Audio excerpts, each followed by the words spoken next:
One. Up next on our end of the day beer review, we're going to be looking at Boddington's Pub Ale, and this comes in at 4.6% ABV. Check it out. Hi everybody, it's Rich, and welcome to the end of the day beer review, and today we are going to be looking at Boddington's Pub Ale.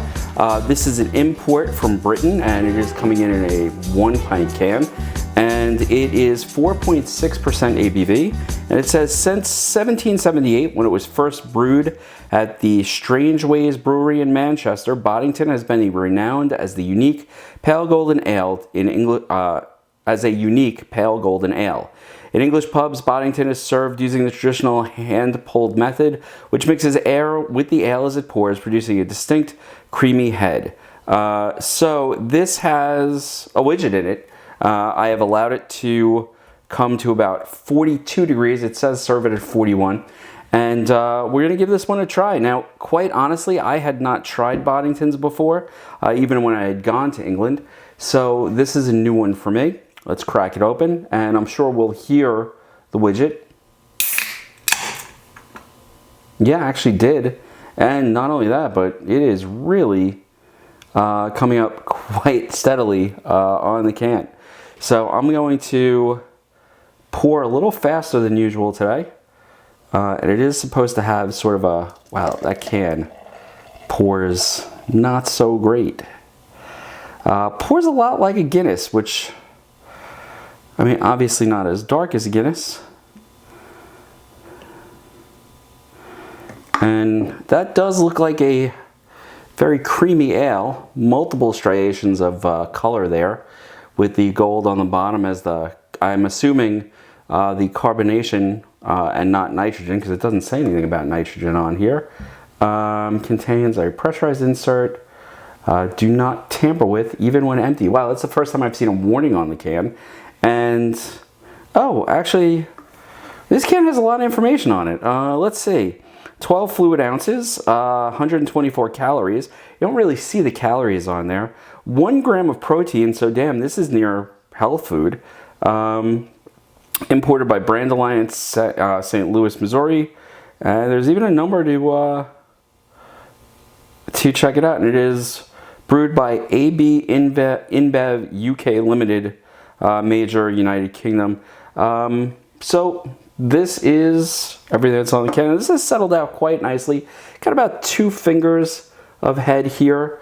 Really, yes, it is indeed a golden ale. You know, I am shooting from 2 different cameras today. I'm not sure if I'm going to use the footage from both, but I'm going to let this settle just a minute more. I am going to Ireland in about 2-3 weeks, and I'm testing out a portable camera rig today for the sake of when I get over to Ireland and I get a chance to do some beer reviews there. So if it looks a little odd, you know why? Very bready nose to this.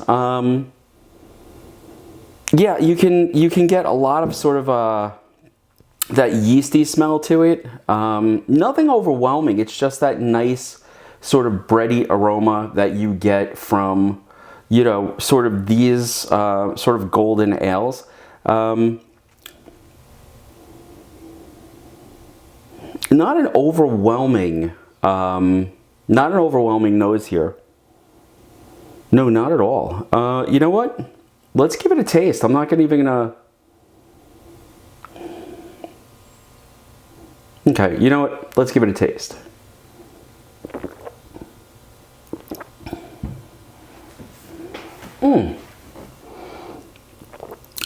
Very creamy mouthfeel. There is that same sort of fresh bread flavor to it, I want to say. So the yeast is sort of forward on this, with a little bit of bitterness on the back. The flavor is not overwhelming. Like, this could really, really be a beer that you just pound back.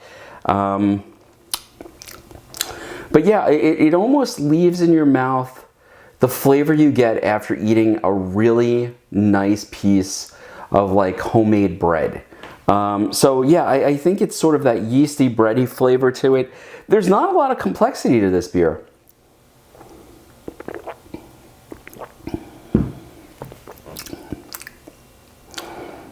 But I'll tell you something, it drinks really easy, and I can see pairing this easily with a burger, actually just about anything off the grill. And yeah, you get that sort of bready flavor on the front of the tongue. On the back end, there's just a hint of bitterness,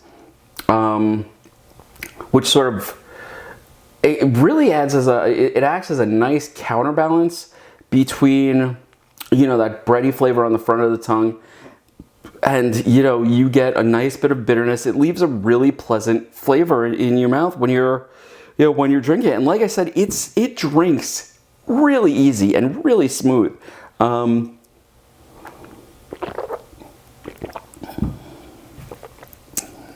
Like, I don't normally finish the beers on camera, but I have to say this one, I could easily finish this on camera. It's a good, basic golden ale. You know, it's very drinkable.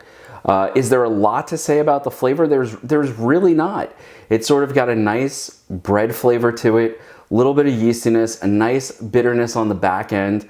Now, what about value? You know, I've sort of been paying attention to the prices, and I think what I got this for, it was the only reason I tried it actually was it was really, really dirt cheap. I want to say I spent something like $7.99 for a 4-pack, and on this channel that's damn near free compared to some of the beers that, you know, you try here.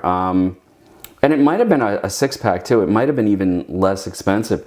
But as far as an inexpensive, easy to drink golden ale, I have to say I like the Boddingtons Pub Ale. It's not going to be something that's going to take a tremendous amount of your palate. It would be a nice complement to like a burger, to basically anything you pull off the grill. And, you know, at this price point, I have to say, really easy to be one of those beers that you would crush on a really hot day while standing around with your friends at a barbecue. So, you know, I definitely think, you know, if you're looking for a beer that you're not going to have to work to figure out what the flavors are, and you're looking for something that's easy drinking, that's not going to overshadow whatever it is that you're eating, I would recommend checking out Boddington's Pub Ale. It is really a really solid beer. You know, again, is it the greatest beer I've ever had? No. Is it the worst beer I've ever had? Absolutely not. It's in that nice middle ground, which makes it very approachable, very easy to drink. And at the price point that I was able to get this at, I have to say, I wouldn't hesitate to pick it up again and have it in the house. It sort of reminds me in some ways like a golden version of Guinness, which is probably sacrilegious to say in Great Britain. But yeah, I can see why it's been around for a long time. Very easy to drink, very easy to enjoy. And it's one that I will sit back and enjoy the rest of. I can't say I'm going to drink this slowly because I got to tell you, I'm already halfway through and I don't think this is going to last much past this video. Yeah, very approachable, very nice beer. If you get a chance to try it out, again, that's Boddington's Pub Ale. This is an import. I'm going to sit back, drink this, and I will see you all next time on End of the Day Beer Review. If you like the review, throw a like down there, comment, subscribe, and I will see you next time. Cheers.